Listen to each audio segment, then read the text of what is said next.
Baroness Jones of Milscombe.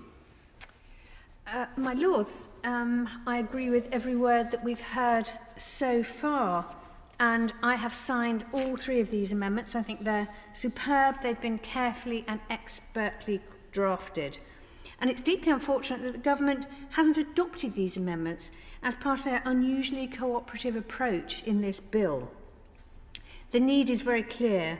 The deeply sad Sally Challen case was only one proof point of the lack of legal protection available for survivors of domestic abuse. Women get a terrible deal in the criminal justice system, most of them for non-violent offences, many for really minor things like not paying their TV licence. But sometimes violence does happen, and where that is related to domestic abuse, there needs to be a sufficient legal defence to recognise the reduced culpability. It's obvious that judges and sometimes lawyers do not understand coercive control and other abuses.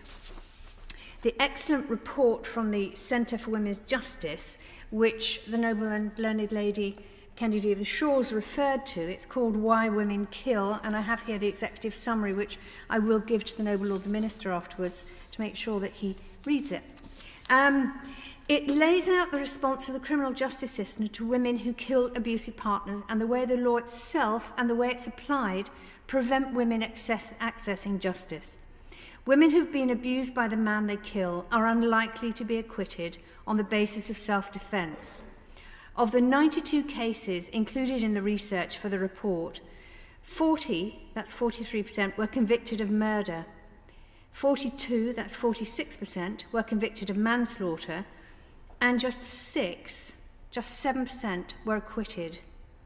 The use of weapons is an aggravating factor in determining the sentence, and the report found that in 79%, 73 of cases, the women used a weapon to kill their partner, which is fairly unsurprising given women's relative size and physical strength and the knowledge of their partner's capacity to be violent.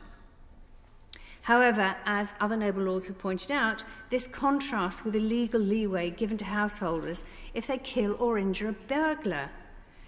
Therefore, we need legislative reform in extending the provisions of householder defence to women who use force against their abuser. Having a defence available to householders defending themselves, but not to women in abusive relationships, defending themselves against someone they know can be dangerous and violent towards them, is discriminatory.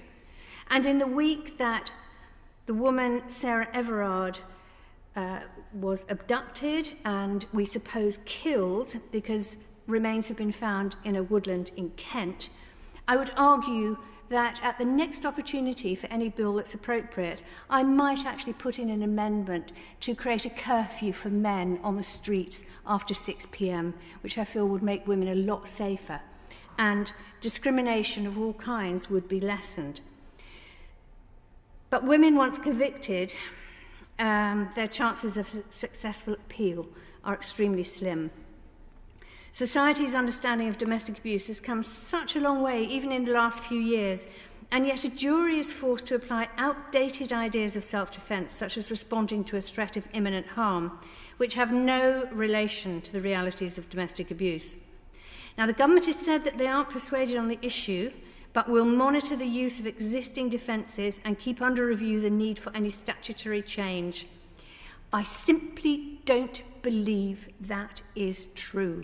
It is not appropriate for the sort of crimes that we're talking about. So, can the noble minister please tell me then which minister is charged with this review, how many civil servants are involved, and when will they report?